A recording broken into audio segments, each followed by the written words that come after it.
Hey, tonight we explore the forgotten art of medieval papermaking, a craft that transformed human knowledge forever. You're about to step into the quiet world of monastery scriptoriums, where patient hands turned humble rags into treasured pages. The soft scratching of quills, the earthy scent of linen soaking in water, the rhythmic beating of fibre, all these sensations await you. In these hallowed spaces, monks developed techniques that would preserve thoughts and prayers for centuries, creating a bridge between ancient wisdom and our modern world.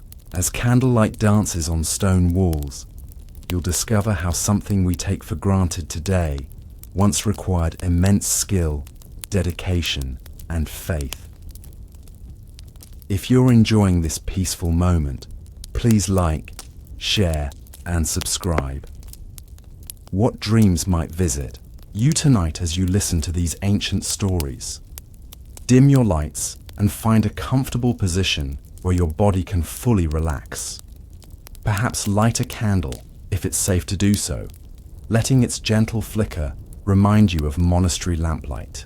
Close your eyes if you wish, and allow the soft rhythm of your breath to carry you through centuries, back to a time when patience was not merely a virtue, but a way of life. You wake before dawn, the cold stone floor beneath your bare feet, reminder of your earthly existence. The small window in your cell admits the faintest suggestion of approaching daylight. Brother Thomas will be ringing the bells for matins soon, calling you and your brothers to prayer. But today is different. Today, after 3 years of copying manuscripts on precious parchment, you will begin learning the closely guarded art of paper making. You pull your heavy woolen habit over your head. The rough fabric scratches against your skin, a constant reminder of humility. The rope belt cinches at your waist as you mutter a prayer under your breath. Your cell is sparse. A wooden bed with a straw mattress, a small table with a prayer book, and a wooden cross hanging on the whitewashed wall. Though it is summer, the morning air carries a chill that seeps into your bones. The bell's deep tone resonates through the stone corridors. You step out into the hallway, joining the silent procession of brothers moving toward the chapel. Flickering oil lamps cast long shadows, creating a dance of light and darkness on the walls. The familiar smell of beeswax candles and old incense guides you as much as the dim light. In the chapel, your voice joins dozens of others in Gregorian chant. The Latin phrases flow from your lips with practiced ease, rising to the vaulted ceiling. These prayers have shaped your days since you entered the monastery as a boy of 12. Now, at 19, you stand a full man, though your beard remains wispy compared to the elder monks. After prayers and a simple breakfast of brown bread and watered wine, you make your way not to the scriptorium as usual, but to the paper workshop, at the far end of the monastery grounds. Your heart quickens with anticipation. Brother Matteo, the Italian monk who brought the secret of paper making from his travels to Spain 15 years ago, waits by the door. His face, weathered by time and work, breaks into a rare smile as you approach. "You are punctual, brother," he says, his accent still thick after all these years. A good quality for a paper maker. He gestures for you to follow him inside. The workshop is larger than you expected. Windows along one wall allow light to flood the space. Several large wooden vats dominate the center of the room. Drying racks hold sheets of creamy white paper near the windows, catching the morning light. The smell is the first thing that strikes you, earthy, damp, with hints of lye and the faint sweetness of decaying cloth. "Today we begin with rags," Brother Matteo says, leading you to a corner where burlap sacks overflow with scraps of linen and hemp. The journey of paper begins with what others discard. You dip your hands into the pile. The fabric scraps feel soft from years of use, old habits too worn for mending, kitchen linens, and clothing donated by villagers. Some pieces still carry the faint scent of their former owners: lavender, wood smoke, sweat. Each has a history unknown to you, yet all will transform into something new and precious. We sort first, Brother Matteo instructs. Only linen and hemp make good paper. Wool must be discarded. Feel the difference. He places 2 scraps in your hands. One, a piece of linen, feels smooth with a slight texture. The other, wool, feels almost greasy. You nod in understanding and begin sorting the pile, carefully examining each piece by touch and sight. The morning passes in this meditative work. Your fingers grow accustomed to the subtle differences between fabrics. Brother Matteo occasionally corrects you, his trained eye catching mistakes yours cannot yet see. The discarded pile grows smaller than your keep pile. A good sign, he tells you. Now we must cut, he says, handing you a large pair of iron shears. Small pieces, no bigger than your thumb. The shears are heavy in your hands, the metal cool against your palm. You begin cutting the sorted rags into tiny squares. The repetitive motion becomes hypnotic. Open, cut, close, move. Open, cut, close, move. The snip of the shears forms a rhythm that blends with the distant chanting from the chapel where your brothers pray terse. By midday, your hands ache from the unfamiliar work. A callus has begun to form where the shear handles rub against your palm. Brother Matteo seems pleased with your progress. You cut well for a first day, he says, inspecting your pile of fabric snippets. Now we must wash. He leads you outside to a small stream that runs behind the workshop. A series of wooden tubs are positioned along its banks, with water diverted through carved channels. You help him fill a large tub with the cut rags, then add bucketfuls of clear stream water. The water must remove dirt, oil, and sin from these cloths, Brother Matteo explains, rolling up his sleeves. You follow his example, pushing your habit sleeves past your elbows. The water is shockingly cold as you plunge your hands into the tub. Together, you work the fabric, kneading it like bread dough, watching as the water turns grey with dirt. Now we drain and fill again, he instructs. The process repeats 3 times until the water remains relatively clear. Your fingers grow numb from the cold, but the work warms your body. The summer sun beats down on your tonsured head. When the ice washing is complete, Brother Matteo leads you to another tub, this one giving off steam and a sharp odor that makes your eyes water. Lye, he explains. Made from wood ash, it breaks down the cloth. You watch as he transfers the wet rags into this caustic bath. The heat rising from it provides welcome warmth for your cold hands. We must leave this for many days, he says. 7 days of transformation, like God's creation of the world. The rags die so they may be reborn as something greater. The bell rings for midday prayers. You wipe your hands on a cloth and follow Brother Matteo back to the chapel. As you walk, he explains how tomorrow you will see rags that went into the lye bath a week ago, now ready for the next stage. The afternoon passes with more sorting and cutting. Brother Matteo shows you how to repair tools, the wooden frames used for moulding paper, the felt cloths for pressing, the large wooden mallets for beating pulp. Your hands learn new shapes and textures, the smooth wood of mallet handles worn by years of use, the coarse mesh of mould screens, the softness of felts that have pressed thousands of sheets. As the day draws to a close, Brother Matteo takes you to a small room at the back of the workshop. Shelves line the walls, holding stacks of finished paper, some cream-coloured, others with hints of blue or brown. He lifts down a sheet and hands it to you. This is what you work toward, he says softly. The paper feels unlike anything you've handled before. Lighter than parchment, yet strong. Slightly textured, but smooth enough for writing. You hold it up to the last rays of sunlight filtering through the window. Tiny fibers create a pattern within the sheet, like frozen ripples in water. Tomorrow, we beat the pulp, Brother Matteo says. Your arms will ache, but your soul will know the joy of transformation.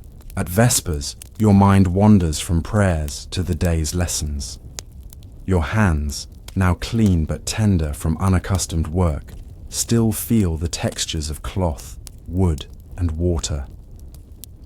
You notice Brother Hildebrand glancing disapprovingly at your distraction, but Brother Matteo catches your eye with understanding. He too once felt the call of creation pulling him from prayer. You sleep deeply that night, your dreams filled with flowing water and floating fibers. The next morning, after prayers and a breakfast of porridge, you return to the workshop. Brother Matteo is already there, skimming rotted fibers from a wooden vat. These rags have soaked for 7 days, he explains. See how they have changed. You peer into the vat. The water is cloudy, and the once recognizable fabric scraps have transformed into a soft, fibrous mass. The sharp smell of lye has mellowed into something earthier, like damp soil after rain. Now we rinse again, Brother Matteo says. Together, you transfer the pulpy mass to a clean tub and run fresh water through it, careful not to lose the precious fibers. The rinsing takes most of the morning, changing the water repeatedly until the caustic lye is washed away. Now comes the work that separates the men from the boys, Brother Matteo says with a rare glint of humor in his eyes. He leads you to a large stone trough with wooden mallets nearby. We must beat the fibers until they become as one, he demonstrates, lifting a heavy wooden mallet and bringing it down onto a clump of wet fiber in the trough. The thud echoes through the workshop. Again and again, he beats the pulp with practiced rhythm. After several minutes, he steps back, gesturing for you to try. The mallet feels awkward in your hands at first. Your first few strikes lack Brother Matteo's precision. But you quickly find a rhythm. Thud, thud, thud. The wet fibers flatten and spread with each impact. The repetitive motion becomes meditative, like the prayers you recite each day. An hour passes, then another.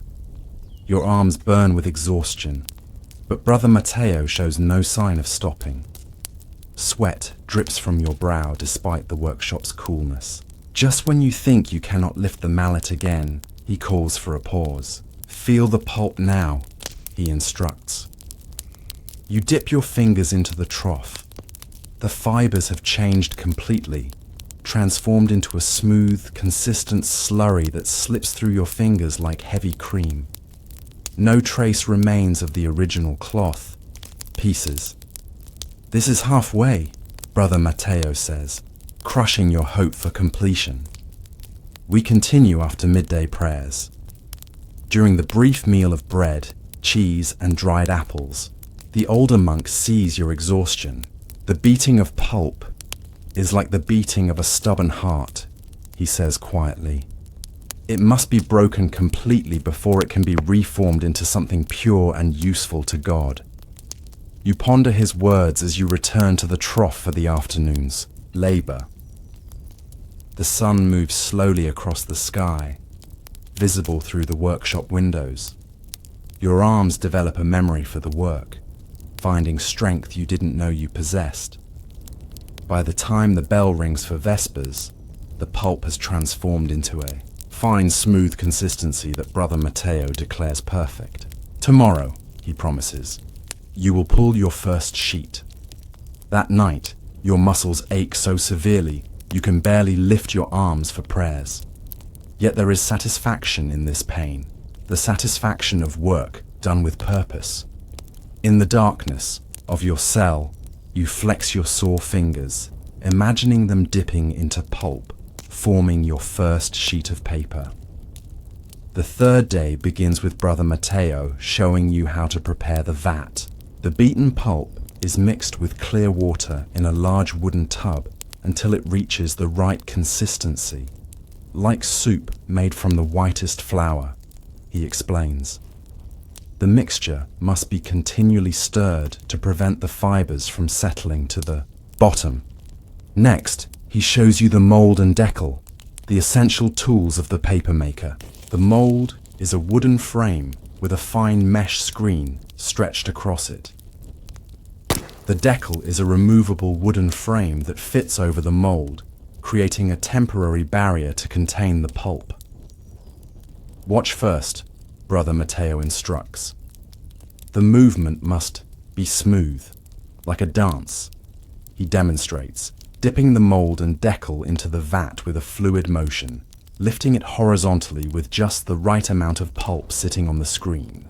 He gives it a gentle shake, forward, back, side to side, distributing the fibers evenly across the surface.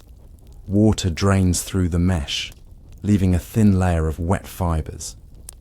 When most of the water has drained, he carefully removes the decal. The wet sheet remains on the mold, fragile but holding its form.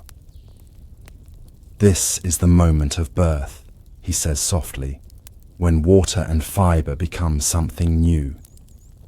He carries the mold to a pressing table covered with a piece of felt. With practiced hands, he flips the mold over and presses it firmly against the felt. When he lifts the mold away, the wet sheet transfers perfectly to the felt surface. Now you try, he says, handing you a clean mold and decal. Your first attempt is clumsy. You dip too deeply, collecting too much pulp. The sheet is uneven when you lift it, thicker on one side than the other. Brother Matteo doesn't criticize, but simply scrapes the pulp back into the vat. Try again. Feel the weight of the water. Your second attempt is better. The third, better still. By midday, you have created 5 sheets worthy of keeping. They lay on felts, wet and vulnerable, waiting for the next stage. After the sheets accumulate, yours, alongside many more pulled by Brother Matteo with swift efficiency, they are pressed. A heavy wooden press, similar to those used for wine but cleaner and more precise, squeezes water from the stacked sheets and felts. You help turn the large, wooden screw, feeling the resistance as water streams from the stack into channels carved in the base. We press gently at first, Brother Matteo explains, then with increasing pressure, like teaching, gentle guidance before firm direction. After the first pressing, the sheets are carefully peeled from their felts and restacked with dry felts. Between them, the process repeats with greater pressure. Your hands learn to handle the delicate, damp sheets without tearing them. It feels like holding solidified water. Something that should not exist yet does through the miracle of craft. The final stage of the day is hanging the sheets to dry.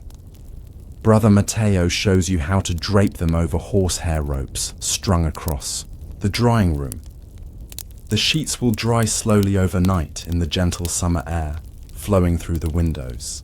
Tomorrow we will see what God has made through our hands, Brother Matteo says, as you clean the day's tools. When you enter the drying room the next morning, sunlight streams through the high windows, illuminating the hanging sheets like glowing, white banners.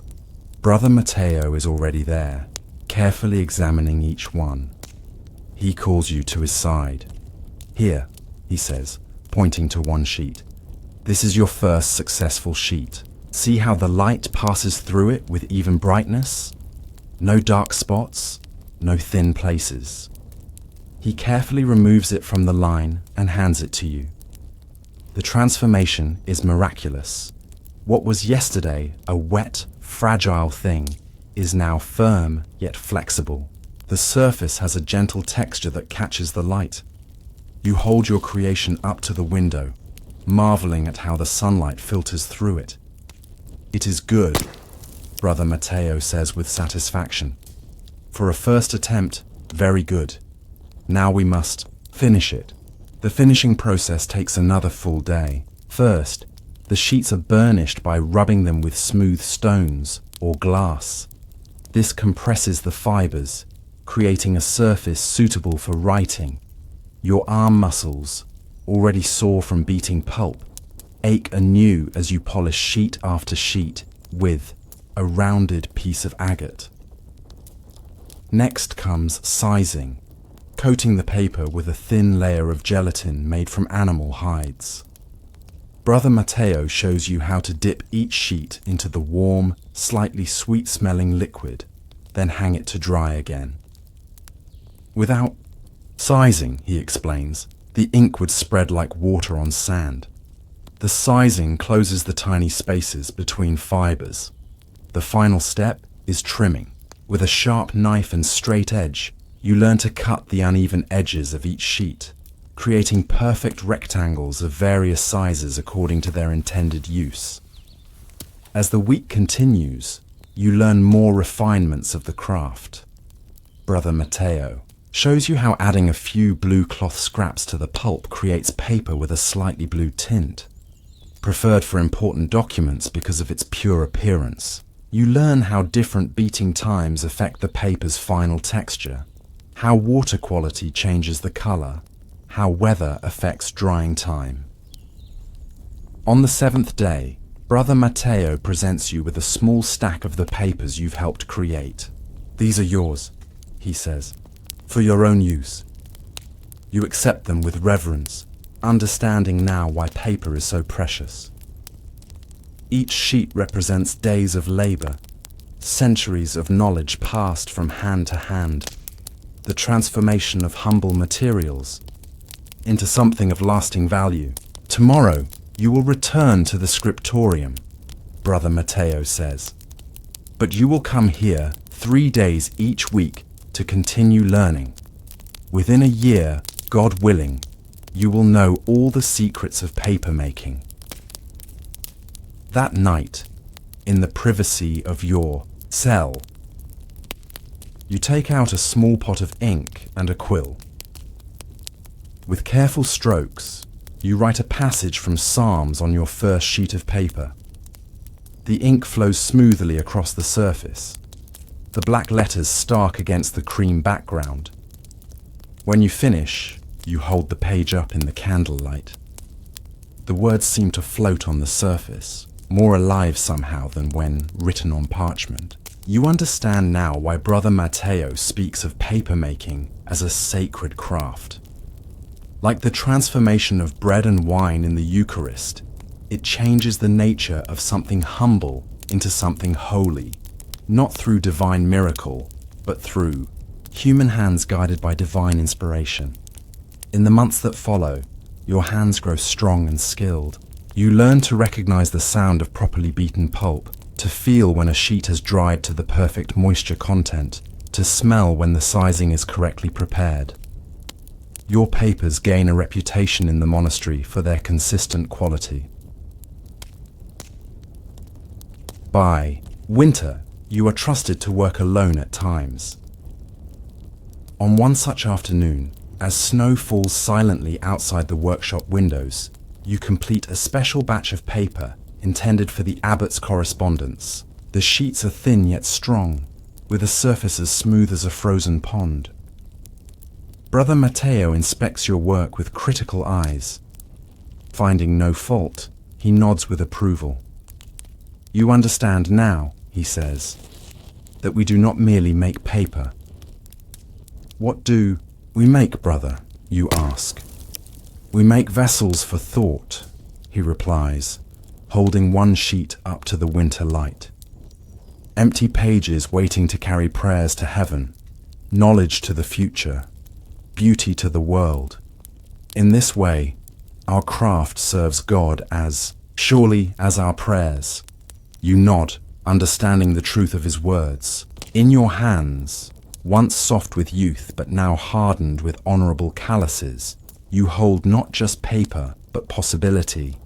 Each sheet represents not just the transformation of cloth to pulp to page, but your own transformation from novice to craftsman. As spring approaches, word comes that a scholarly bishop will visit the monastery. The abbot commands that a special manuscript be prepared as a gift, a collection of the monastery's finest illuminated prayers. The best scribes and illustrators are assigned to the project, and for the pages themselves, you are asked to create paper of unprecedented quality. For weeks, you work with extraordinary care. You select only the finest linen rags, beat the pulp for extra hours to ensure perfect consistency. Add a touch of blue for brilliance. Each sheet is pressed multiple times, burnished until it gleams, sized with the clearest gelatin. The day before the bishop's arrival, you deliver the finished pages to the scriptorium. Brother Johannes, the head scribe, examines them with his famously critical eye. A rare smile crosses his face as he runs his fingers over the surface. "These will carry our work beautifully," he says. "God has blessed your hands, brother."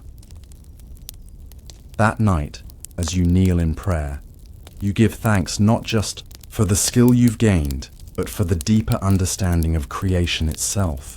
Through papermaking, you have learned that transformation requires both destruction and patience, that beauty emerges from humble origins, that strength can come from things soft and yielding.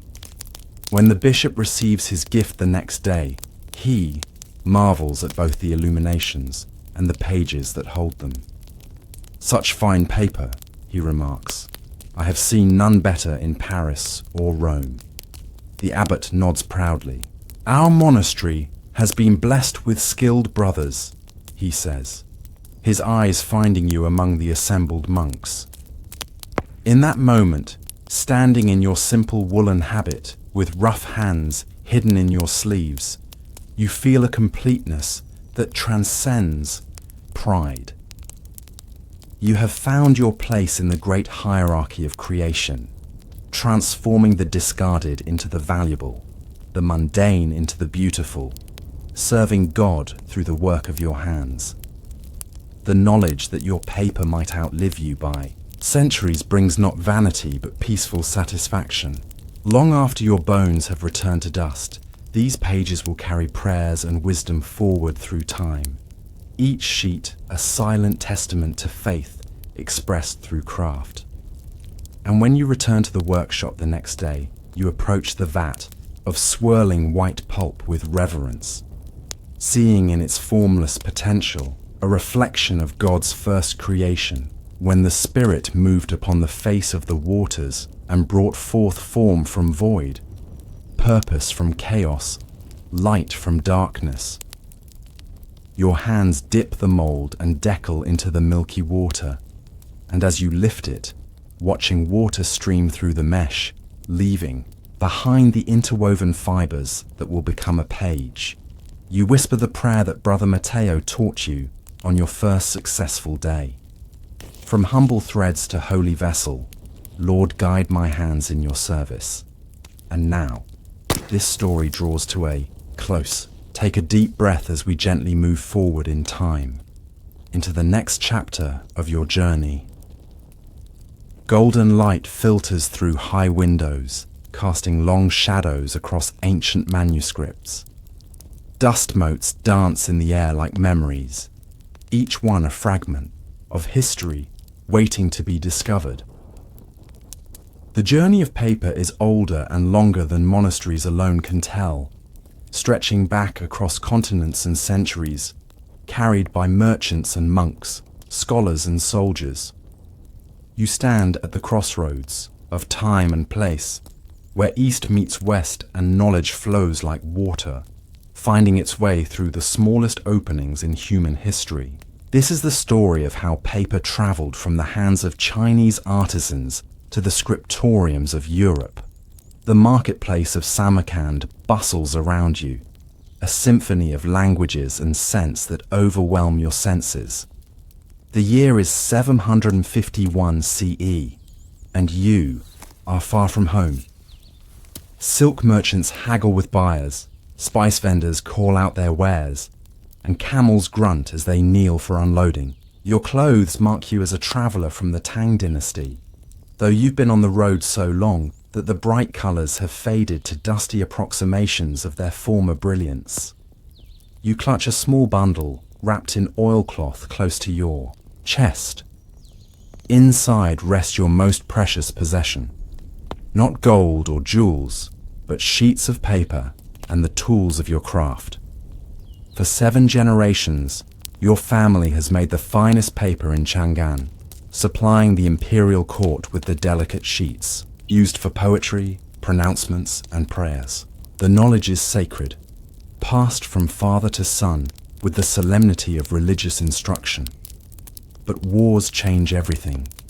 The Arab armies have pushed eastward, meeting the Tang forces near the Talas River, not far from where you now stand. You escape the battle, but rumors suggest Chinese defeat. As a papermaker captured in conflict, your skills would make you valuable, too valuable to remain free. The sun beats down on your head as you wind through the narrow streets, searching for someone who might help you find passage further west. Your Sogdian is poor, but enough to navigate the basics of travel. Though you never intended to leave your homeland, fate and war have made the decision for you. A hand falls on your shoulder, making you jump. You turn to face a bearded man in the robes of a merchant, his eyes kind but calculating. You look lost, he says in accented Chinese, and far from home.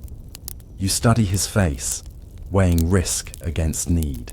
I seek to travel west, you admit cautiously. The man nods, stroking his beard. I am Ibrahim, a trader in knowledge as well as goods. What skills do you bring with you from the east? Your hand tightens on your bundle. To reveal your craft could mean capture, forced labor. To hide it means continued wandering without purpose or protection. Something in Ibrahim's expression, a quietness behind the merchant's mask, helps you decide. I make paper, you say softly. The finest in Chang'an. His eyes widen slightly, then narrow with interest. Show me. In a small room behind his shop, smelling of cardamom and sandalwood, you unwrap your precious bundle. Your fingers tremble slightly as you reveal sheets of different textures and colors, some nearly transparent, made from the finest mulberry bark. Others sturdier, created from hemp and rags. Ibrahim handles each with unexpected reverence. We have heard of this Chinese art, he says quietly. Some sheets have reached us through trade, but none who know the making. He pauses, considering. The caliph would pay handsomely for such knowledge. Your heart pounds. The Arab caliphate, enemy of your emperor, yet perhaps your only path forward. I seek safety, you say carefully, and a place to practice my craft in peace. Ibrahim nods, slowly. I leave for Baghdad in 3 days. I can offer you protection on the journey, an introduction to those who value knowledge above all else. The House of Wisdom collects learning from all lands. 3 days later, you join a caravan heading west. The rhythmic swaying of your camel becomes the backdrop to your thoughts as you leave the lands of your ancestors behind. The journey is arduous. Scorching days give way to frigid nights. You cross rivers and skirt deserts, climb mountain passes, where the air grows thin, and descend into valleys lush with unexpected green.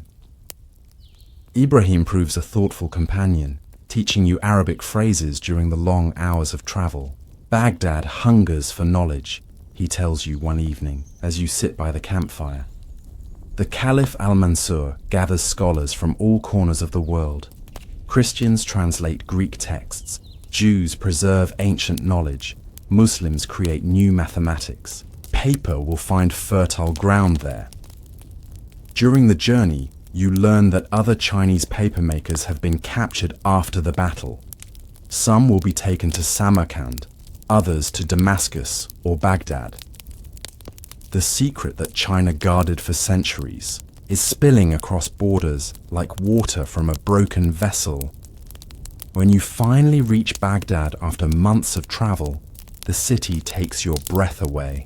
Unlike the orderly grid of Chang'an, Baghdad is circular, with the Caliph's palace and the great mosque at its center. Canals radiate like spokes, bringing water and goods into the heart of the desert city. The noise, the smells, the press of humanity, all are overwhelming after the quiet of the road. Ibrahim leads you to a modest home near the House of Wisdom. Rest, he says. Tomorrow, I will introduce you to Jafar al-Barmaki, the Caliph's vizier. He oversees the translation and copying of manuscripts. That night, lying on an unfamiliar bed beneath a ceiling decorated with intricate geometric patterns, you wonder if you have made the right choice. Your ancestors might call you traitor for bringing paper to the Arabs. But paper, you reason, is like water. It cannot be contained forever. Perhaps this is the river's natural course. The House of Wisdom is unlike any library you've seen. Scholars from a dozen lands pore over scrolls of parchment and papyrus. The scratching of reed pens fills the air, alongside the murmur of debate in multiple languages. Jafar al-Barmaki, a tall man with intelligent eyes, examines your paper samples with undisguised excitement. This material could transform our work, he says, running his fingers over a particularly fine sheet. Parchment is expensive and slow to produce. Papyrus breaks too easily. But this, he holds your paper up to the light. This could carry knowledge to every corner of the caliphate. Within days, you are established in a small workshop with 2 apprentices assigned to learn your craft. The caliph himself visits once, watching in silence as you demonstrate the transformation of raw fiber into sheets of potential knowledge. Allah has sent you to us, he says finally. With this paper, we will preserve the wisdom of the ancients and the revelations of our own time. The years pass. Your Arabic improves, though you still speak with an accent that marks you as foreign. Your workshop expands as demand for paper grows. The initial suspicion you faced as a Chinese stranger fades as your contribution to Islamic scholarship becomes clear. You modify your techniques to accommodate local materials. Without mulberry bark, you perfect methods using flax and hemp. The i.e. hot, dry climate requires adjustments to drying times. You discover that the clear water of the Tigris, different from the silty yellow river of your homeland, produces paper of remarkable brightness. 10 summers after your arrival, a young man from North Africa seeks you out. He has heard of your paper and wishes to learn the craft to take back to his homeland in Morocco. Though you are no longer young, you remember your own journey and agree to teach him. Paper is patient, you tell him as you demonstrate the beating of pulp.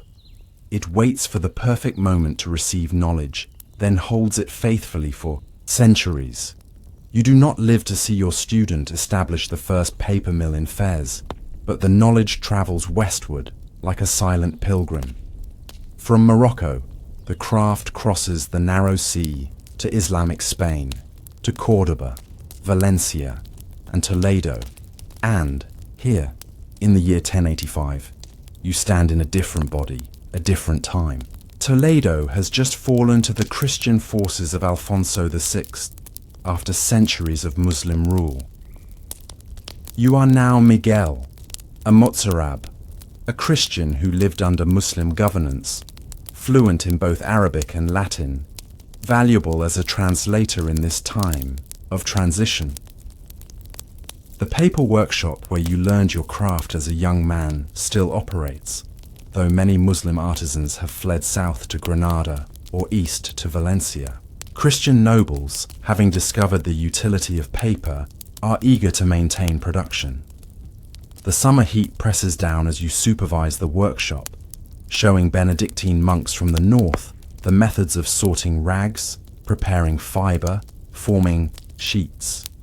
Their prior watches with keen interest. This material, he says, could it support our scriptoria in France? If you have clean water and enough rags, you explain, paper can be made anywhere.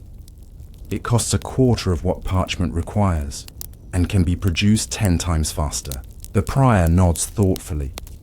The monasteries of Christendom copy hundreds of manuscripts each year. If what you say is true, paper could help spread God's word throughout Europe. You demonstrate the entire process, the sorting of rags, the long fermentation in lime water, the washing and beating of fibers to create pulp, the careful dipping of molds into vats, the pressing and drying of the delicate sheets. The monks watch with intense concentration, occasionally making notes on small pieces of parchment. There is one difficulty, you admit. Arabic texts use carbon ink, which sits upon the surface. Your Latin manuscripts use iron gall ink, which is more acidic and can eat through paper if not properly prepared. You show them the sizing process, dipping dried sheets into a bath of gelatin made from animal hides that creates a protective barrier for the paper. Without this step, you explain, your words would spread and fade like water on sand. When the monks depart for their monastery in southern France, they carry not only the knowledge of paper making, but also samples of your finest sheets and tools crafted to your specifications. You do not know if their attempt will succeed, but you have planted the seed. The craft continues its journey northward, crossing invisible borders between languages and faiths. Italian merchants, always quick to recognize opportunity, bring paper making to Fabriano around 1250. They introduce mechanical stamping hammers, adapted from fulling mills used in cloth production, to beat the pulp, increasing production and consistency.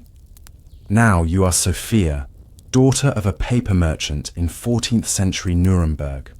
Your father imported Italian paper for years before deciding to establish his own mill on the river outside the city walls. Against tradition, he taught you the craft alongside your brothers, recognizing your careful eye for quality. The German winter is harsh, requiring adaptations to the Mediterranean techniques.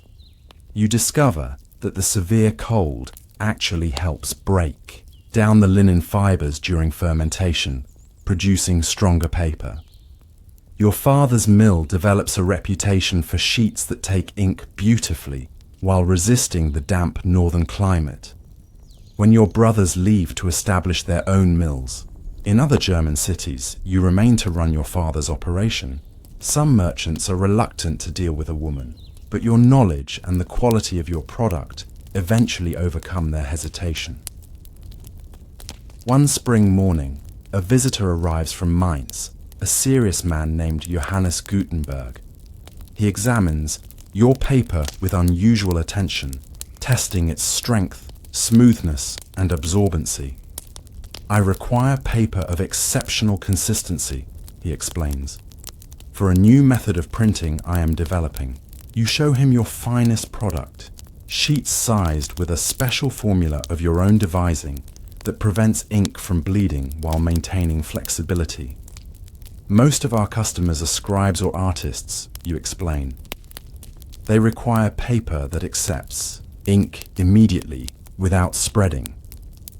Gutenberg nods with approval. This might serve, he says. I will need large quantities, all of identical quality. You do not yet understand the significance of his request, but you agree to supply him. Only years later, when you hold one of the first printed Bibles, do you realize that your paper has become part of a second revolution? Not just the shift from parchment to paper, but from handwritten to printed text.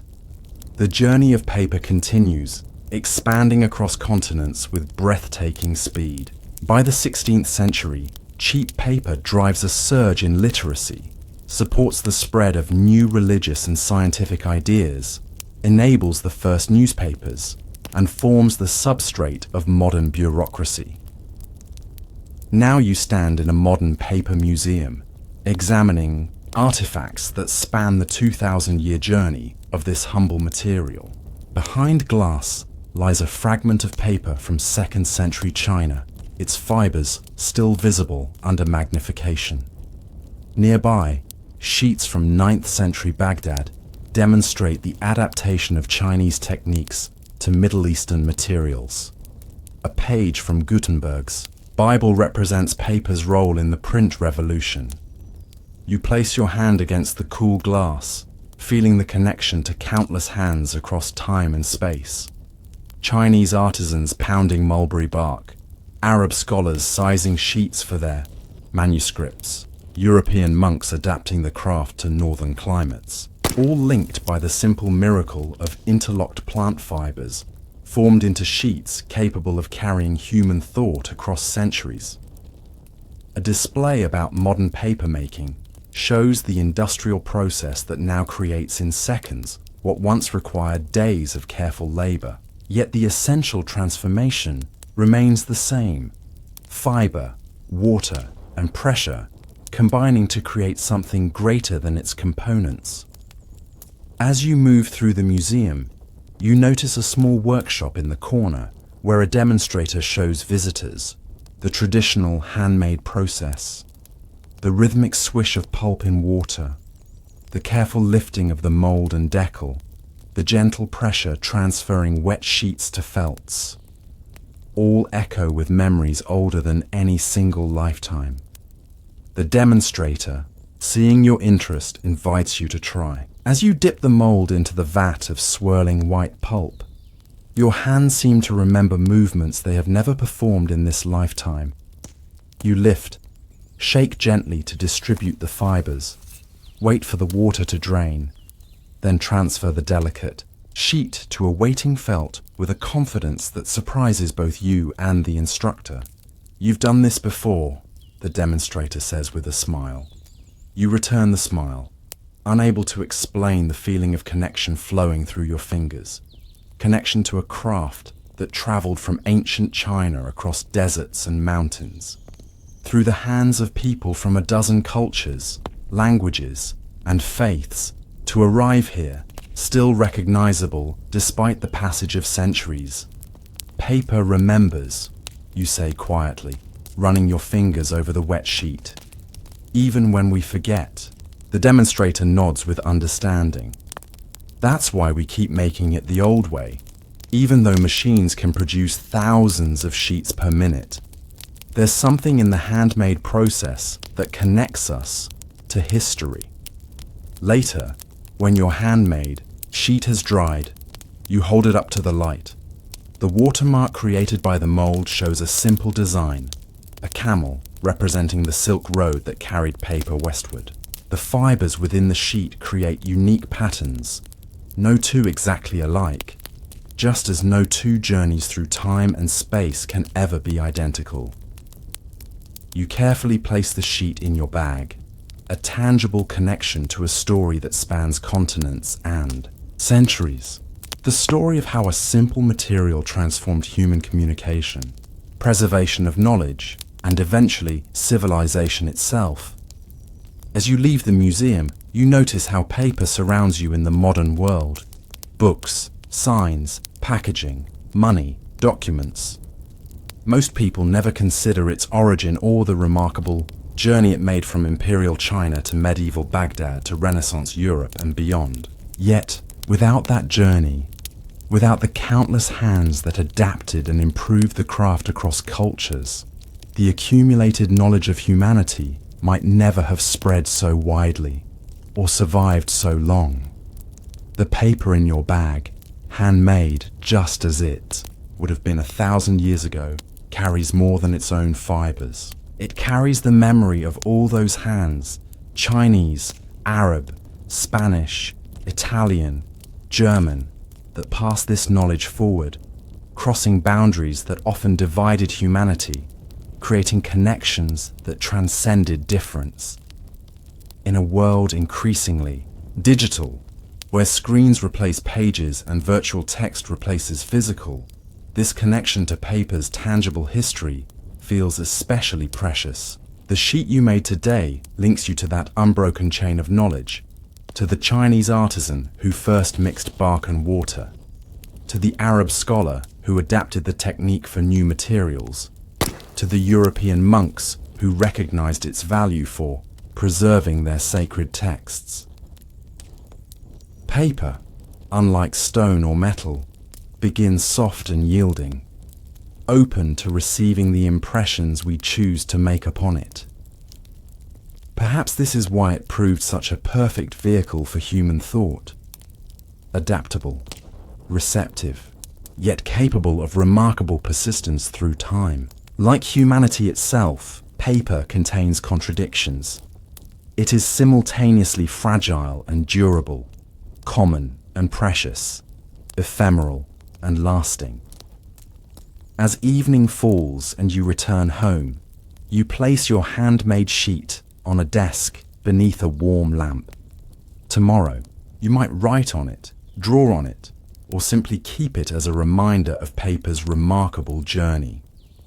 For tonight, you simply appreciate its presence, a quiet testament to human ingenuity and the border-crossing nature of knowledge.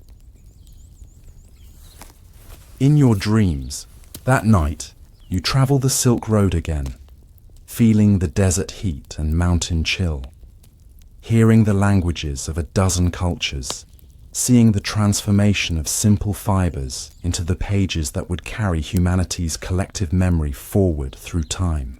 You wake with the sensation of pulp beneath your fingers and the knowledge that some skills, once learned, become part of us across all boundaries of time and place. Paper's journey continues, though its role evolves in our digital age, yet the connections it created between cultures, across time, linking minds separated by centuries, remain as strong as the intertwined fibers that give each sheet its unique character and surprising strength. This part of your dream has ended, but your journey through history continues. Frost patterns trace delicate silver maps across darkened windows. Outside, snow blankets the monastery grounds in pristine silence. Within stone walls, monks huddle closer to meager fires, their breath visible in the cold air. Even the most ordinary tasks become trials of endurance when winter tightens its grip on a medieval world unprepared for its severity. You wake in darkness, the bitter cold of pre-dawn seeping through your woolen blankets. Frost has formed on the inside of your cell's small window, creating crystalline patterns that catch the faint moonlight. The year is 1322, and you are a paper master at Cluny Abbey in Burgundy. This winter has been unlike any in living memory. Snow falling since All Saints' Day and showing no sign of relenting as Candlemas approaches. The bell for Lords rings, its tone somehow sharper in the frigid air. You rise reluctantly from your bed, teeth chattering as you pull your heavy black Benedictine habit over your nightclothes for extra warmth. Your feet find wooden clogs by touch, a concession to the cold stone floors that the abbot permitted after several elderly brothers fell ill from the chill. The corridor outside your cell is dark, save for a single oil lamp at the far end. Other doors open as your brothers join the procession to the church. No one speaks. Silence is observed until after prime, but communal breath creates a fog that moves with you through the cloisters. The great church offers little respite from the cold. Its soaring stone vaults, usually a source of spiritual elevation, now seem to collect and amplify the chill. The brothers stand close together during the service, seeking warmth from proximity that the rule would normally discourage. Even the abbot, strict in most matters, pretends not to notice. Your mind wanders during prayers, calculating problems that await in the paper workshop. The frigid temperatures have created unprecedented challenges. Water freezes in the vats overnight, despite the workshop fires being maintained around the clock. The rags, normally left to ferment slowly in limestone water, remain stubbornly intact in the cold. Even the sizing, the gelatin mixture applied to finished sheets, congeals before it can properly penetrate the paper. After Mass and a breakfast of hot barley porridge that steams in wooden bowls, you make your way to the workshop. It stands apart from the main abbey buildings, close to the stream that powers its stamping hammers. Under normal conditions, this location is ideal. In this winter's grip, the journey there feels like a pilgrimage through the frozen wilderness. Snow crunches beneath your clogs as you follow the path cleared daily by lay brothers. Your woolen cowl pulled tight around your face offers minimal protection against the biting wind. The stream, usually a gentle musical presence, now runs sluggishly beneath a partial covering of ice. Its reduced flow means less power for the hammers that beat the rags into pulp. Another problem to solve. The workshop door creaks open, and a wave of relative warmth greets you. Two novices tend the fires at either end of the long room, adding logs from the rapidly diminishing winter. Brother Martin, your most experienced assistant, looks up from the beating trough with concern etched on his weathered face. The pulp froze again overnight, he says without preamble, and the abbot sends word that the bishop's commission cannot be delayed despite the conditions. You sigh, your breath still visible even indoors. The Bishop of Autumn has commissioned an illuminated Book of Hours, requiring 200 sheets of the finest paper. Under normal conditions, a challenging but achievable task for your workshop. In this relentless cold, it seems nearly impossible. Show me the damage, you say, removing your outer cloak but keeping your gloves, a gift from your sister, on your chilled fingers. Brother Martin leads you to the large wooden vat where yesterday's carefully prepared pulp now sits in a partially frozen mass. You poke it with a wooden paddle, assessing the texture. The fibers have clumped unnaturally, destroying the even consistency essential for fine paper. We must start again, you say after a moment's consideration. But first, I want to try something different. For 20 years, you have made paper according to methods learned from an Italian master who himself studied with papermakers from Damascus. But those techniques were developed for Mediterranean climates, not this northern European winter that seems determined to turn the world to ice. Bring more water to boil, you instruct one of the novices. Not just warm, truly boiling. And fetch the new linen rags delivered from the infirmary yesterday. As the workshop slowly warms from the strengthened fires, you explain your plan to Brother Martin. We cannot fight this cold with our usual methods. We must adapt. I propose we use boiling water for the initial preparation of the rags. Skip the long fermentation entirely and rely more heavily on the stamping hammers to break down the fibers. Brother Martin looks skeptical. The Italian master always insisted that proper fermentation is essential for fine paper. He said heat alone cannot replicate the softening that time provides. The Italian master never worked in a winter like this, you reply. We must experiment or fail the bishop entirely.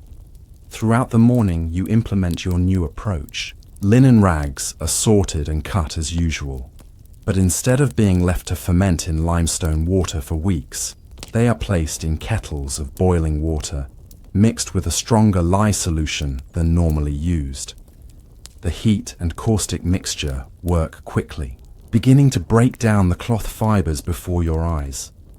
After several hours of this treatment, the softened rags are transferred to the stamping trough. The partially frozen stream provides less power than ideal, so you institute a rotation system, brothers taking turns manually assisting the hammers when the water wheel's force falters. The physical labor generates welcome body heat as the men work, steam rising from their exertions in the cold workshop. By midday, you have prepared enough pulp for a first test. The consistency seems different from your usual mixture, somehow both coarser and more slippery. You prepare the mold and decal, the wooden frame and screen used to form sheets, with hands that have performed these motions thousands of times. The vat of pulp steams in the cold air as you dip the mold, lift it with a practiced motion, and shake it gently to distribute the fibers evenly across the screen. Water drains through, leaving a thin layer of interlaced fibers that will become paper when dried. You transfer this delicate wet sheet to a piece of felt, pressing firmly to remove excess water. Something is different. The sheet releases from the mold more easily than usual, yet seems to hold together better in its wet state. You examine it closely, noting the way the fibers have bonded. Could the intense heat have created a stronger initial connection? You continue, forming sheet after sheet until a stack of alternating paper and felt grows on the pressing table. When enough have accumulated, Brother Martin helps you transfer the stack to the great screw press. You tighten it carefully, watching water stream from the compressed layers into the collection trough below. Now we wait, you tell the novices, and pray that our experiment yields usable results. While the newly formed sheets press, you return to preparing more pulp. The workshop has warmed somewhat from the expanded fires and physical activity, though water still freezes if left in buckets too far from the hearths. Outside, snow continues to fall, adding to drifts that have already reached the windowsills. The bell for Vespers rings just as you finish the day's final batch of pulp. Brother, Martin stays behind with two novices to maintain the fires and monitor the pressed sheets. You brush pulp residue from your habit as best you can and hurry through the snow back to the main abbey buildings. During the evening meal of bean soup and dark bread, the abbot approaches your table. His normally stern face shows signs of strain from managing the monastery through this difficult winter. How progresses the bishop's commission? He asks without preamble. We are adapting our methods to the cold, Father Abbot, you reply carefully. Today we tested a new approach. By tomorrow, we will know if it succeeds. The abbot nods. The bishop sends word that he will visit at Easter to collect his Book of Hours. He wishes to present it to his niece who enters the convent at Fontevraud. He pauses, fixing you with a penetrating gaze. The honor of Cluny rests on the quality of your paper, brother. Our scriptorium produces the finest illuminations in Christendom, but they require a worthy foundation. I understand, Father Abbot, you say, feeling the weight of responsibility. With God's help, we will not fail. That night, sleep comes fitfully. You dream of paper, sheets freezing mid-formation, pulp turning to ice in your hands, the bishop's disapproving frown. Outside your cell window, the wind howls, finding every crack in the ancient stonework. Dawn brings no relief from the cold, but does offer the first opportunity to examine yesterday's experimental sheets. You hurry through morning prayers, then make your way to the workshop before breaking your fast. Brother Martin has already removed the sheets from the press and hung them on ropes stretched near the ceiling, where rising heat from the fires helps. The drying process. He greets you with unusual excitement. "Come see," he says, leading you to a sheet that has dried sufficiently for examination. You take it carefully in your hands, holding it up to the morning light, filtering through the workshop windows. The sheet is remarkably even in thickness, with a distinctive crispness that differs from your usual product. You flex it gently, testing its strength and listening to the subtle sound it makes. A papermaker can judge quality as much by ear as by eye. "It's different," you say thoughtfully, "but not inferior, perhaps even superior for certain purposes." The sheet has a smoother surface than your traditional paper, with fewer visible fiber bundles. Its formation is remarkably uniform, creating an almost luminous quality when held against the light. Most importantly, it feels strong despite its relative thinness. The heat-treated pulp behaves differently, you muse, more to yourself than to Brother Martin. It flows more evenly across the mold and forms stronger bonds between fibers. You reach for an ink pot and quill from the small writing desk in the corner of the workshop. Carefully, you draw a line across the experimental sheet, then wait to see if the ink bleeds or feathers. It sits beautifully on the surface, creating a clean, precise mark. "We must test it with the scribes," you decide. "But I believe this method may work for the Bishop's Commission." Brother Martin nods, relief visible on his face. "Shall we continue with the new process then?" "Yes, but with one refinement. I want to try adding a small amount of beaten hemp fiber to the linen pulp. I think it might add strength without compromising the smooth surface." The next weeks establish a new rhythm in the paper workshop. Each morning begins with rekindling fires that have diminished overnight despite the best efforts of the brothers. Assigned to night watch. Water must be boiled, rags sorted, pulp prepared according to your modified method. The stamping hammers pound continuously, assisted by brothers rotating through shifts of manual labor when the frozen stream provides insufficient power. The cold persists, but your workshop adapts. You discover that the severe temperature actually offers some unexpected advantages. The freezing of certain substances that previously required careful separation now happens naturally. Ice forms on the surface of settling tanks, carrying impurities with it that can simply be lifted away. The gelatin size, when prepared hot and applied to paper in the relatively warmer indoor environment, sets quickly and evenly as the sheets cool, creating a superior writing surface. Word of your winter paper-making innovations spreads throughout the monastery. The abbot himself visits the workshop, watching with interest as you demonstrate the new techniques. When shown samples of the resulting paper, he runs his fingers over the surface with rare approval. "God works in mysterious ways," he observes. "This hardship has led to improvement." Brother Jerome, the master illuminator, becomes a regular visitor. The smooth, bright surface of your new paper proves ideal for his detailed work. The colors seem more vibrant, the gold leaf adheres better, and the pages turn with a distinctive crispness that he declares most satisfying. "The bishop will be pleased," he tells you one afternoon, as he examines a recently completed gathering of the Book of Hours. "This paper displays my work better than any parchment could." As February gives way to March, the first tentative signs of thaw appear. Icicles drip from the workshop eaves during midday, though they refreeze each night. The stream flows more consistently, returning power to the stamping hammers. Yet you maintain the hot processing technique, having proven its superior results. One morning, as you supervise a novice learning to form sheets, Brother Thomas bursts into the workshop, his face flushed with excitement despite the cold. "Merchants," he exclaims, A convoy from Italy has broken through the mountain passes. They bring news, supplies, and linen from Lombardy.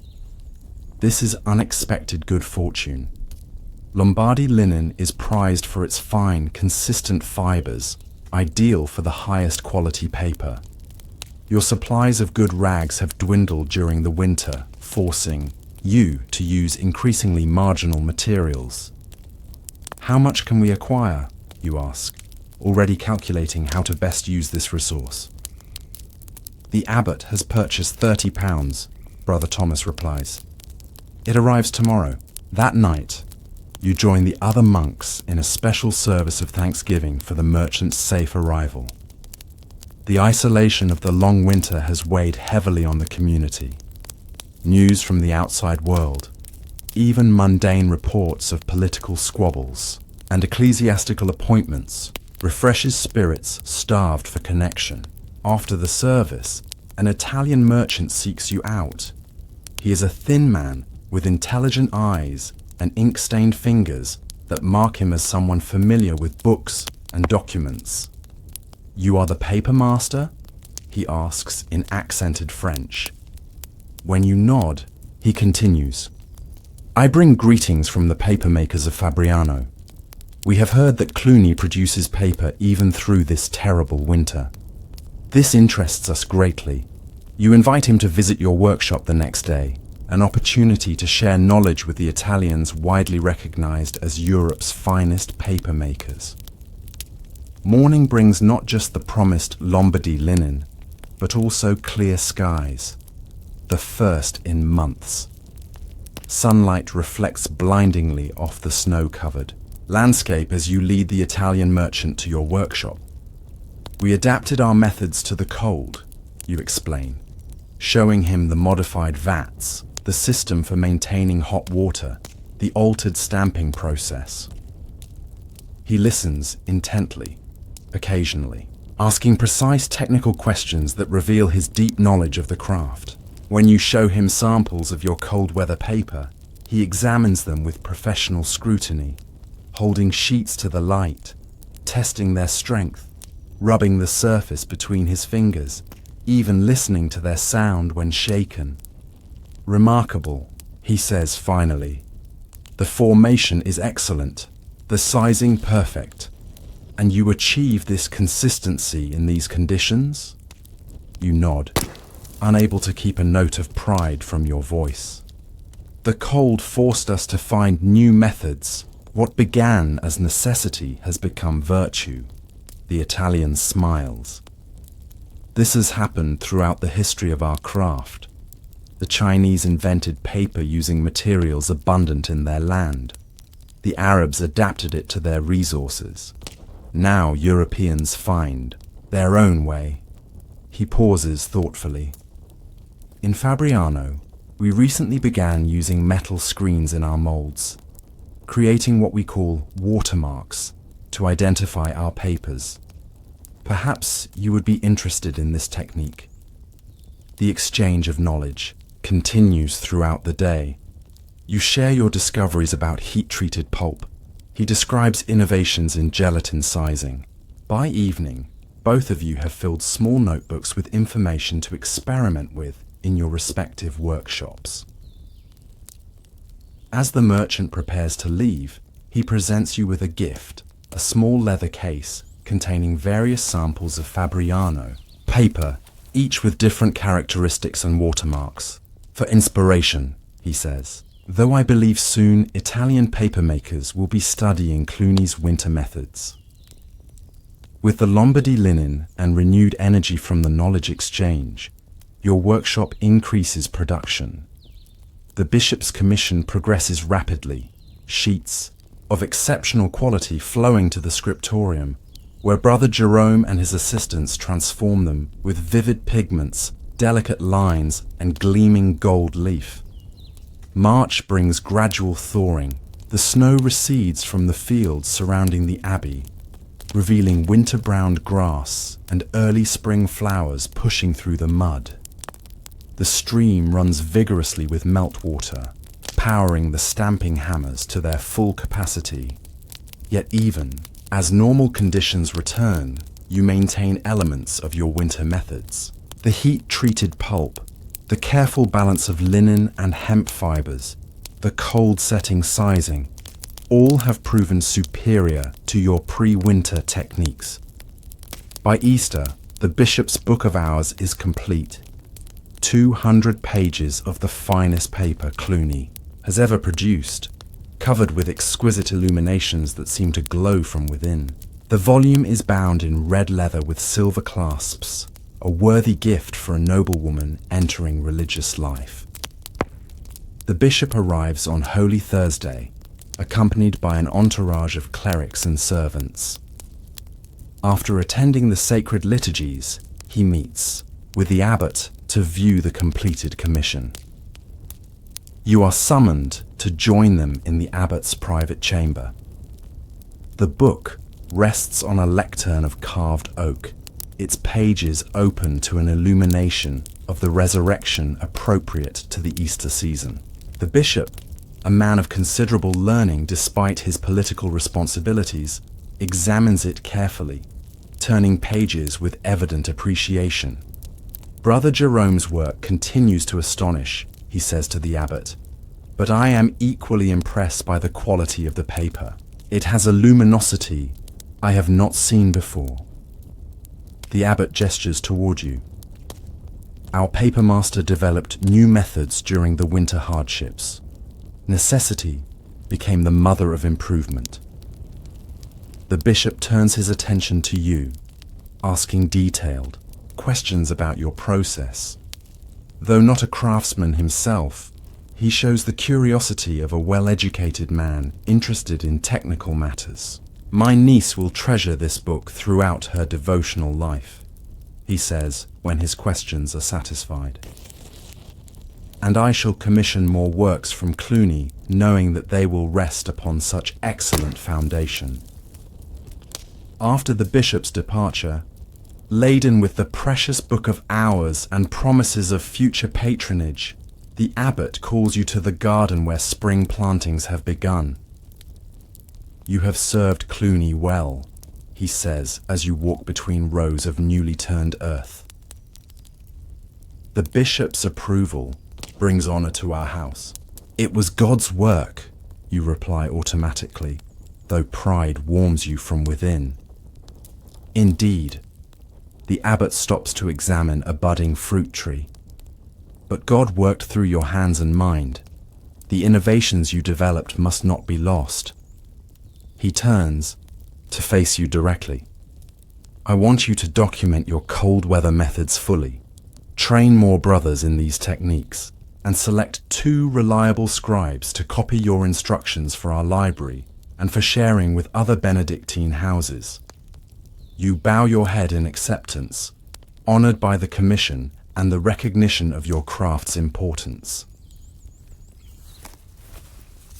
In the weeks that follow, as spring firmly establishes itself across the Burgundian landscape, you divide your time between paper production and the careful documentation of your winter discoveries. Each step is meticulously described, each observation recorded, each formula precisely stated.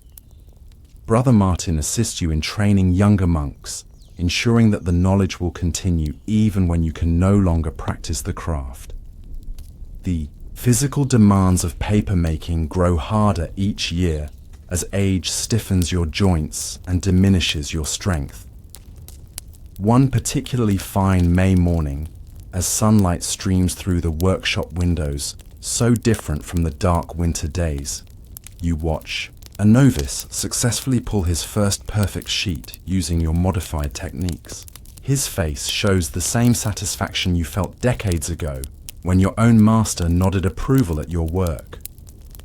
Well done, you tell him, seeing the pride in his eyes. Later, alone in the workshop during the midday rest period, you examine one of the few remaining sheets from the bishop's commission, a slight overrun kept as a quality reference. Its surface catches the spring light differently than your previous papers, with an almost silken quality that showcases both writing and illumination to perfection. You think of the book now travelling to Fontevraud, of the young noblewoman who will turn these pages in daily devotion for decades to come. Your paper will outlive you, carrying beauty and faith into a future you will not see. Perhaps centuries from now, someone might hold those pages and wonder about the hands that formed them during a bitter winter long past. The workshop door opens, admitting Brother Jerome. The illuminator has become a more frequent visitor since discovering the superior quality of your winter paper. The abbot has received another commission, he announces without preamble. A complete psalter for the Archbishop of Lyon. He specifically requested paper like that used for the bishop's Book of Hours. You nod, already calculating materials and time required. We will need to begin preparing pulp immediately. I have brought designs for the major illuminations, Brother Jerome continues, unrolling a parchment with preliminary sketches. See how I have allowed space here and here for the text to interact with the images. As you discuss the project, you realize that your winter innovations have changed more than just paper-making techniques. They have altered the relationship between your craft and Brother Jerome's art, creating new possibilities for both. The illuminator now designs with specific knowledge of the paper's properties, while you prepare sheets with particular awareness of how they will receive his pigments and gold. The harshest winter in memory, forced adaptation that led to unexpected improvement, a reminder that difficulties often contain hidden blessings. What began as desperate experimentation became refined technique. What started as compromise became preferred method. That evening, as you kneel in prayer before Compline, gratitude fills your heart for the knowledge passed to you by masters, long dead, for the opportunity to discover new paths within an ancient craft, for the privilege of creating something that will carry beauty and wisdom beyond your own brief life. Outside the abbey walls, spring advances across the Burgundian countryside. Inside your workshop, the legacy of winter's lessons continues. In the heated pulp vats, the modified stamping hammers, the carefully formulated sizing, and most importantly, in the knowledge now documented for future generations of paper makers, who will face their own challenges and discover their own innovations. Paper endures, carrying human wisdom and creativity across time. And in each sheet created at Cluny since that bitter winter, something of your struggle against the cold remains, invisible to the eye but present in every fibre, a testament to the perseverance that transforms difficulty into discovery. This moment fades softly now. Let's continue on, deeper into the past. Golden afternoon light filters through high windows, casting honeyed illumination upon dust motes dancing in still air. Time moves differently here among ancient stones where generations have whispered prayers and secrets. The gentle rhythm of monastic life, of bells marking the hours, of chanted psalms rising to vaulted ceilings, creates a timeless container for the soul's slow unfolding wisdom. The day begins before dawn, as all your days do. You rise from your narrow bed as the first bell calls the community to matins. Shivering slightly in the pre-dawn chill, you light your small oil lamp with hands still clumsy with sleep. The tiny flame catches, grows, illuminating the sparse furnishings of your cell. A bed, a small writing desk, a wooden stool, and a crucifix on the whitewashed wall. You are Brother Thomas, papermaker at Fulda Abbey in the German lands.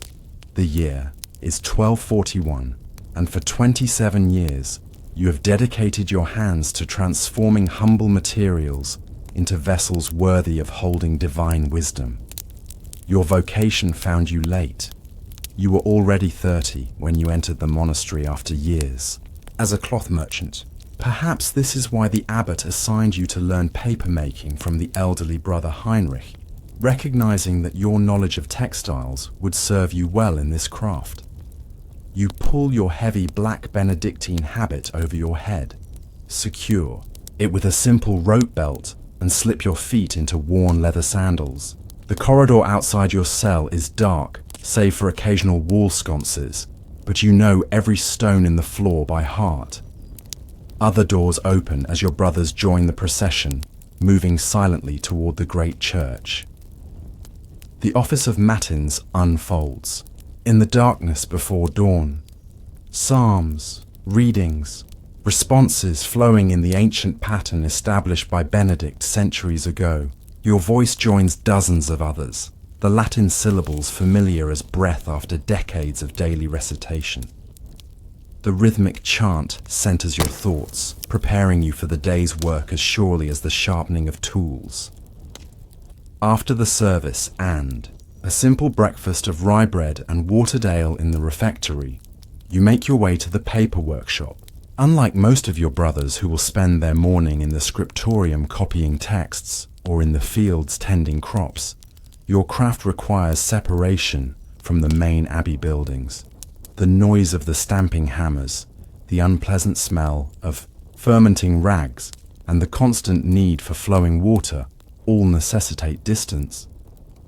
The workshop stands near the stream that powers the hammers, a solid stone building with high windows to provide maximum light. Inside, the large room already hums with activity. Two novices feed rags into the stamping trough, where wooden hammers pound ceaselessly, breaking down the fibers. Another tends the fire beneath a large cauldron where sizing gelatin slowly simmers. Your assistant, Brother Martin, sorts through a new delivery of rags from the nearby village, separating linen from less desirable materials. "Good morning, Brother Thomas," Martin greets you. "The abbot visited earlier. He wishes to speak with you when you have a moment." You nod, wondering what the abbot could want. Generally, he leaves the paper workshop to function independently, trusting your experience. You hang your outdoor cloak on a peg and roll up your sleeves, ready to begin the day's work. First, you check the vats where pulp prepared yesterday waits for today's sheet forming. The consistency must be perfect, neither too thick nor too thin, with fibers evenly distributed throughout the water. You dip a wooden paddle into one vat, lifting it to watch how the watery mixture drips back. Satisfied, you move to inspect the newly formed sheets hanging on lines near the ceiling, where rising heat from the fires helps them dry. Brother Martin approaches, carrying a small parchment note. The messenger who brought the rags also delivered. This from the Archbishop's secretary. You break the wax seal and scan the Latin text quickly. The Archbishop of Mainz requests 300 sheets of your finest paper for a special project, a commentary on Augustine's City of God, to be presented to the papal legate arriving from Rome in the spring. "We will need more help," you observe, calculating the work required in addition to your regular production for the abbey's needs. Ask the abbot if we might have Brother Conrad join us temporarily. His hands are skilled with the mould and decal. The morning passes in familiar routine. You form sheets with practiced movements, dipping the framed screen into the vat of pulp, lifting it with a slight shake to distribute fibers evenly, allowing water to drain through the fine mesh, then turning the still wet sheet onto a piece of felt. Sheet after sheet, felt after felt, building up a stack that will soon go into the great screw press to remove excess water. Around midday, a novice arrives with a message that the abbot wishes to see you now. You wash your hands carefully, dry them on a clean cloth, and straighten your habit before making your way back to the main abbey buildings. The abbot's study is a place of quiet dignity, walls lined with books, a large oak desk positioned to catch the best light from tall windows, a crucifix of Byzantine craftsmanship hanging prominently on the wall. Abbot Gerhard, a tall man with keen eyes and a scholar's stoop, looks up from the document he's reading as you enter. "Ah, Brother Thomas, thank you for coming." He gestures to a chair across from his desk, a rare invitation to sit in his presence. "I have received disturbing news from our brethren at Corvey Abbey." You sit, waiting silently as the abbot organizes his thoughts. It seems their library suffered a terrible disaster during the winter. A fire started in the warming brazier and spread to the shelves. Many manuscripts were lost. The abbot's face shows the pain any man of learning would feel at such a tragedy. Centuries of knowledge reduced to ash in a single night. You cross yourself instinctively. God have mercy. Were any brothers harmed? 2 died trying to save. The most precious codices. Several others suffered burns. The abbot pauses. "But I did not call you here merely to share sad tidings. There is a matter related to your craft." He rises and moves to a side table where a book lies open. The brothers at Corvey observed something curious. "Come look."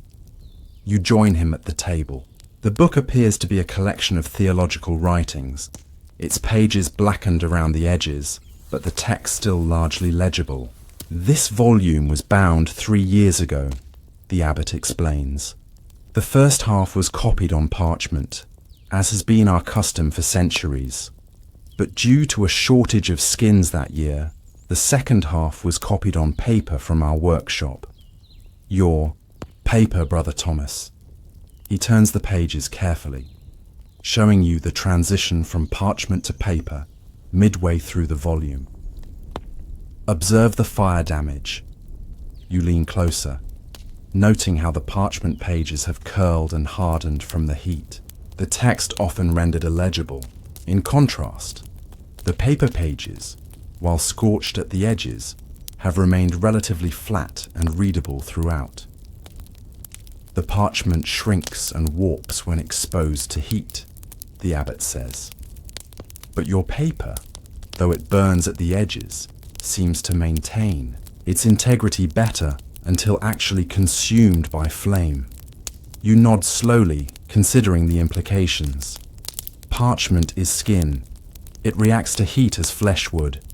Paper is more like linen cloth in how it responds to fire. Exactly. The abbot returns to his desk. "The Corvey disaster has led me to consider our own library's vulnerability. We must continue to use parchment for our most sacred texts, of course. Tradition demands it. But for many works, especially new copies and commentaries, perhaps paper offers advantages beyond mere economy." He looks at you directly.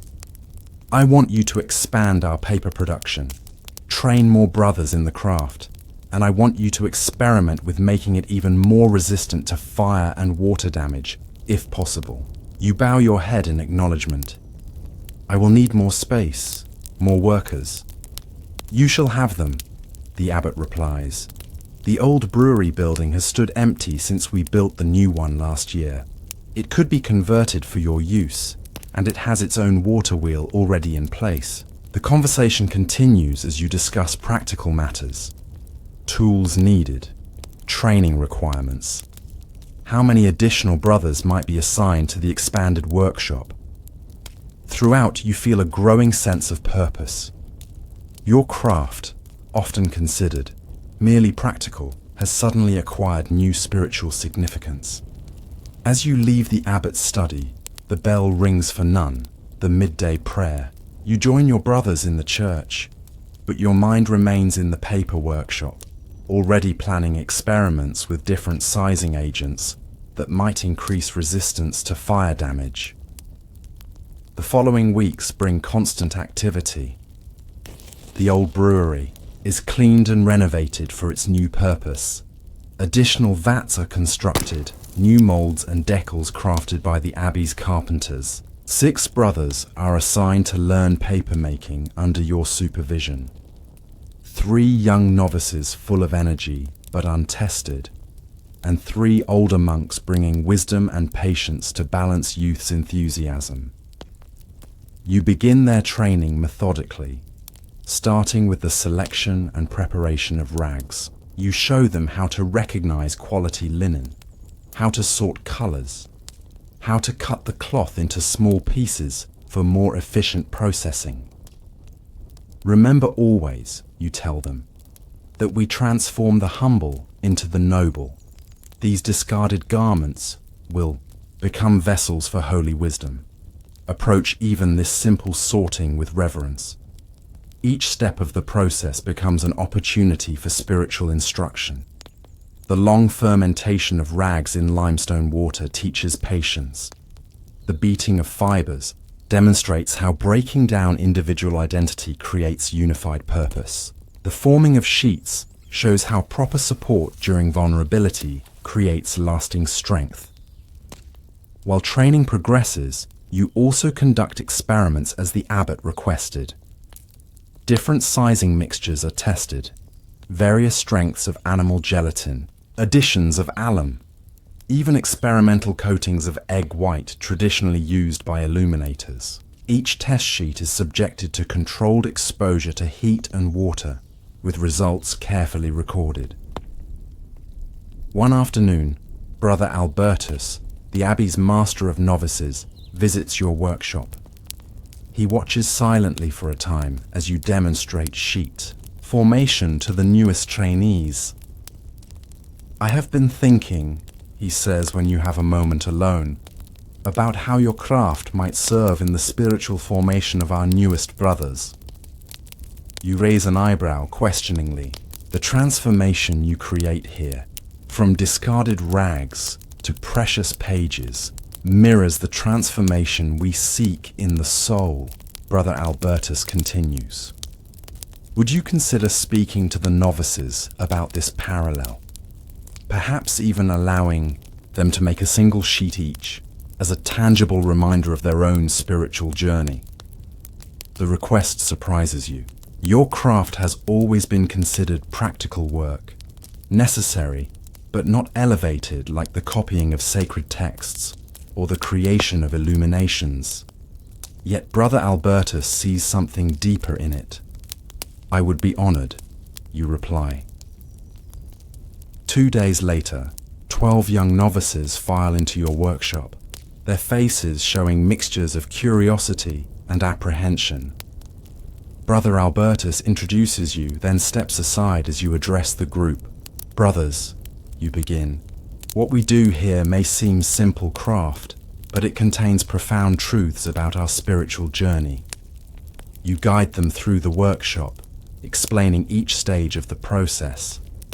At the vat of fermenting rags, you say, "Like these cloths, we must be broken down, our pride dissolved, our worldly attachments loosened, before we can be reformed in Christ's image." At the beating trough, you continue, "Here, individual fibers lose their separate identities, becoming part of a greater whole. So must we lose our self-will to join the mystical body of Christ." You demonstrate sheet forming, lifting the mold from the vat of pulp with practiced hands. Water flows away, leaving only what is essential. Just as prayer filters out distraction and sin, revealing the true self, the pressing comes next. Pressure removes what seems necessary but is not, excess water that would prevent the sheet from holding its true form. So too does spiritual discipline press away attachments that seem essential but actually hinder our formation. Finally, you show them the drying sheets hanging near the ceiling. Patience completes what discipline begins. There is no rushing this transformation. Time in God's presence, like these pages suspended in air and light, brings the process to completion. After your explanation, each novice is guided to form a single sheet of paper. Some are clumsy, creating uneven sheets. Others show natural aptitude, all approach the task with unexpected seriousness after understanding its symbolic dimension. When these have dried, Brother Albertus tells them, you will use them to copy a passage of scripture that speaks to your particular spiritual journey.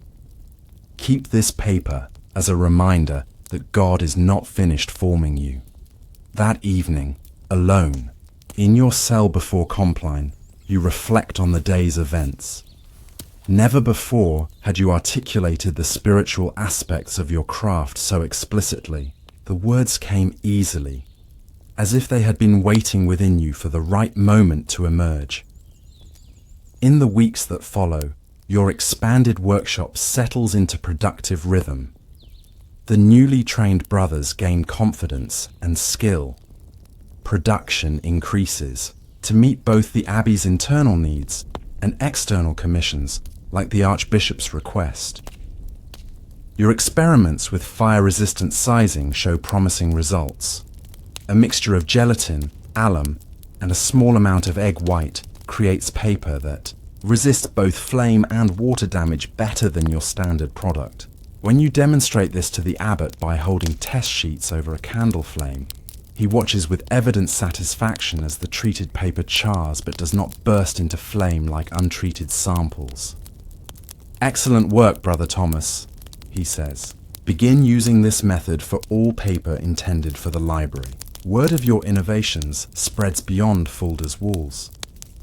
Abbots from neighboring monasteries send representatives to learn your techniques. A Cistercian monk travels all the way from France to spend a month studying your methods. Even a Byzantine scholar passing through on his way to Paris spends several days observing your workshop with keen interest.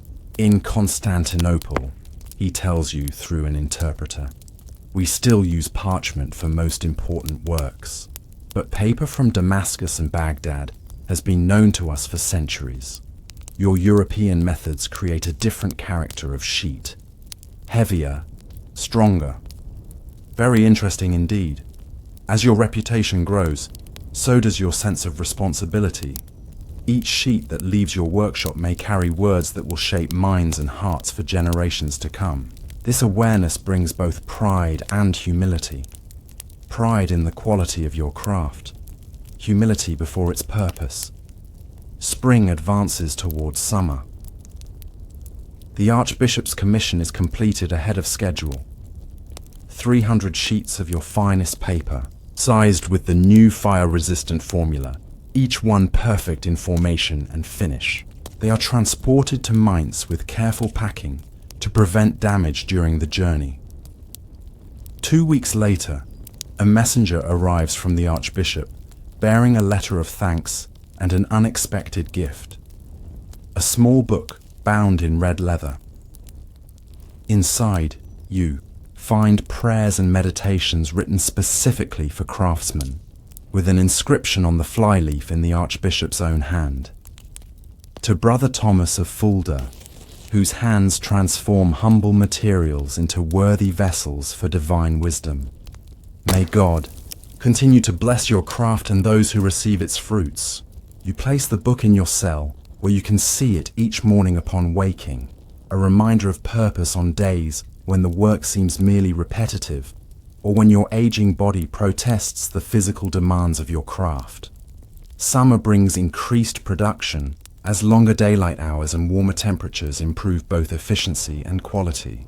The expanded workshop now employs 15 brothers full-time, producing more paper in a week than the old workshop could in a month. One particularly warm afternoon, as you supervise the vats where newly formed sheets are being transferred to, felts for pressing, Brother Martin approaches with news. The novices who made paper with us in the spring will take their first vows tomorrow, he says. Brother Albertus says they have requested that you attend the ceremony specially. The invitation touches you deeply. The next day, you stand near the front of the church as 12 young men profess their vows of stability, conversion of life, and obedience according to the rule of Benedict. Each carries the sheet of paper he made months ago, now filled with carefully copied scripture verses. After the ceremony, the youngest novice, now officially a monk, approaches you with shy respect. "Your lesson about papermaking helped me understand my vocation," he says quietly. "When you showed us how something worn out and discarded could become something precious and useful, I understood what God was doing with my life." His words stay with you for days afterward, adding new depth to tasks you have performed thousands of times. Each rag sorted, each vat of pulp prepared, each sheet formed, all become more intentional, more prayerful. As summer advances toward autumn, an unexpected visitor arrives at Fulda, Cardinal Gregorio, the papal legate whose impending visit had prompted the Archbishop's paper commission months earlier. The entire abbey prepares to receive this distinguished representative of Rome with appropriate ceremony. To your surprise, after the formal reception and liturgical celebrations, the abbot informs you that the cardinal specifically wishes to visit the paper workshop. He was most impressed by the commentary commissioned by the Archbishop, the abbot explains. He wishes to see where such fine paper is made. You spend the morning ensuring the workshop is as presentable as a place of industrial craft can be. Floors are swept, tools arranged neatly, completed sheets displayed to their best advantage. When the cardinal arrives with his entourage, including the abbot and several senior monks, you bow deeply in respect. Cardinal Gregorio is younger than you expected, perhaps 50, with intelligent eyes and the smooth hands of a man who has worked with books rather than earth or stone. He speaks Latin with an Italian accent, asking detailed questions about your methods, materials, and innovations. In Rome, he tells you, we receive paper from many sources: Fabriano in Italy, Barcelona, in Spain, even occasionally from Damascus or Baghdad. Each has distinctive qualities. Your paper has exceptional strength while maintaining flexibility, a difficult balance to achieve. At his request, you demonstrate the entire process, from rag preparation through sheet formation to pressing and drying. He watches with scholarly interest, occasionally making notes on a small tablet of wax. The Holy Father has expressed concern about the preservation of knowledge, the Cardinal says as your demonstration concludes. Too many libraries have been lost to fire, water, or neglect. Your fire-resistant paper interests me greatly. He examines samples of your specially treated sheets, testing their resistance to tearing, their response to drops of water, their behavior when exposed briefly to flame. Would you be willing to prepare a detailed description of your methods? He asks finally. Not to replace parchment for sacred texts, of course, but for the many other works that preserve and extend knowledge within the Church. You glance at the abbot, who nods permission. I would be honored, Your Eminence, you reply. The Cardinal smiles. Knowledge belongs to God, but he entrusts its preservation to human hands. Your craft may seem humble compared to the work of theologians and scholars, but without it, their wisdom would reach fewer minds and hearts. After the Cardinal's departure, you spend several evenings in your cell by lamplight, recording every detail of your paper-making methods, from rag selection through final sizing. The task proves unexpectedly difficult. So much of your knowledge resides in your hands rather than your mind, in unconscious judgments of consistency, temperature, and timing that resist precise description. You find yourself including not just technical information but also reflections on the spiritual dimensions of the craft that have become increasingly important to you over the years. The document grows beyond mere instruction to include meditation on transformation, patience, and humble service. When completed, your manuscript fills 20 pages. Brother Johannes, the Abbey's finest scribe, copies it onto your best paper in his elegant hand. The abbot reviews it before it is sent to Rome, adding his own seal and a letter commending your work. You have served God well through your craft, he tells you. This knowledge will now extend beyond our walls to serve the wider church. Autumn brings shorter days and colder temperatures, requiring adjustments to workshop practices. Drying times increase. Sizing must be kept warmer. The rags ferment more slowly. Yet production continues steadily. The rhythms of the craft now deeply embedded in the life of the expanded community of paper makers. One crisp morning, as frost patterns the workshop windows, Brother Martin finds you examining a newly pressed stack of sheets. I have been thinking, he says hesitantly, about what will happen when you can no longer oversee our work. The question does not surprise you. At 67, you feel the weight of years in your bones, especially on damp mornings. Your hands, though still skilled, have begun to show the tremors of age. You will continue, you reply simply.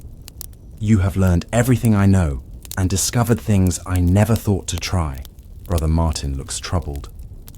But the others look to you not just for technical guidance, but for the spirit behind the craft. When I instruct, I can show them how, but not why. Not as you do. His words touch something deep within you, a recognition that the most important aspects of your craft are also the most difficult to transmit. Technical skill can be taught through demonstration and practice. The spiritual dimension requires something more. We will pray on this, you tell him. God will provide a way. That night, unable to sleep, you light your lamp and begin to write again. Not technical instructions this time, but reflections on paper as metaphor, as spiritual practice, as sacred craft. Words flow from your quill as if guided by an unseen hand. You write of how the transformation of rags into paper mirrors the soul's journey from sin to redemption. How the pressing of wet sheets teaches acceptance of necessary suffering. How the patience required for proper drying reflects God's unhurried work in human lives. How the final sizing that prepares paper to receive ink parallels the soul's preparation to receive divine wisdom. By dawn, you have filled 12 pages with what can only be described as a spiritual treatise on paper making. De Chartis Faciendum et Anima Formanda, on making paper and forming the soul. In the days that follow, you continue this unexpected work between your regular duties. Brother Martin oversees more of the daily operations, allowing you time for writing. The abbot, informed of your project, grants permission for you to reduce your workshop hours to complete what he calls a valuable contribution to our understanding of craft as spiritual practice. Winter settles over Fulda, bringing snow that transforms the abbey grounds into a landscape of pristine white. Inside the workshop, fires burn constantly to maintain proper temperatures for each stage of production. You complete your treatise just as Advent begins, the season of waiting, preparation, and transformation perfectly aligned with the themes of your writing. When Brother Johannes has completed a fair copy of your work, the abbot calls for it to be read aloud during the evening meal, an unusual honor for any written work, particularly one by a current member of the community. You sit with downcast eyes, simultaneously proud of your insights and embarrassed by the attention as Brother Johannes's clear voice brings your words to life. The response exceeds your expectations. Brothers from every area of abbey life, scribes, illuminators, gardeners, brewers, bakers, approach you in the following days to express how your reflections on craft as spiritual practice have illuminated their own work. I never understood why God called me to bake bread rather than copy manuscripts. Brother Peter, the elderly baker, tells you with tears in his eyes. But when you wrote of transformation through fire, of humble ingredients becoming nourishment, I finally saw my own work as sacred. The abbot arranges for copies of your treatise to be sent to other Benedictine houses, extending its influence beyond Fulda. By spring, responses arrive from abbeys as far away as Canterbury and Monte Cassino, with requests for more copies to share with craftsmen in various trades. As Easter approaches, bringing renewal to both the natural world and spiritual life, you notice a change in the paper workshop. Brother Martin leads with new confidence, not just demonstrating techniques, but explaining their deeper significance using concepts from your treatise. The younger brothers approach their work with heightened awareness, seeing each stage as meaningful rather than merely necessary. On a particularly fine April morning, with sunlight streaming through workshop windows and the first birds singing in newly leafed trees, you watch the community you have nurtured working in harmonious cooperation. Brother Martin guides a novice through his first solo sheet forming. Two experienced brothers discuss refinements to the sizing formula. Others prepare rags, tend fires, hang sheets to dry, each task performed with care, born of understanding its purpose. You realize with sudden clarity that your most important work is complete. Not the thousands of sheets you have formed with your own hands over decades, but the community of craftsmen who will continue long after those hands are still. Not the technical innovations that improved paper's physical properties, but the spiritual understanding that elevated the craft from mere production to sacred practice. Brother Martin catches your eye across the busy workshop and smiles, seeming to understand your thoughts without words. He nods once, a gesture of both reassurance and acknowledgement, the student confirming to the teacher that the lesson has been truly learned.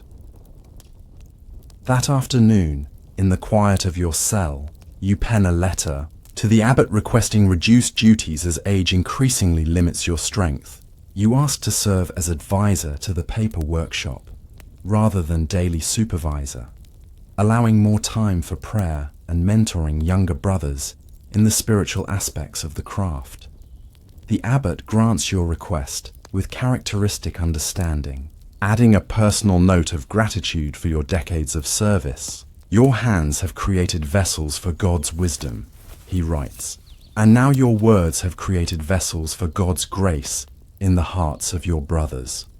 Spring advances into summer. You settle into new rhythms, attending morning prayers with the community, spending a few hours each day in the workshop, offering guidance where needed, then returning to the cloister for reading, prayer, and conversations with brothers seeking spiritual counsel related to their own crafts. Word continues to spread about your treatise on craft as spiritual practice. Requests arrive for you to expand it to address other monastic crafts, brewing, metalworking, illumination. Though flattered, you decline most such requests, feeling that each craft must find its own interpreter from among those whose hands know its unique demands. One exception emerges when Brother Lucas, the monastery's master illuminator, asks to collaborate on a special edition of your treatise, one that would interweave your reflections on papermaking with his illuminations illustrating the same spiritual concepts. The project engages your remaining energy through autumn and winter, resulting in a manuscript of remarkable beauty and depth. As your 70th year approaches, health concerns increasingly limit your activities. Your hands, once so precise in their movements, now struggle with the simplest tasks. Your back, bent from decades standing over vats and presses, makes walking painful. Yet your mind remains clear, your spiritual perception perhaps even sharpened by physical limitation. On a snowy morning in your 70th winter, you sit in the chapter house listening as the abbot reads a letter just arrived from Rome.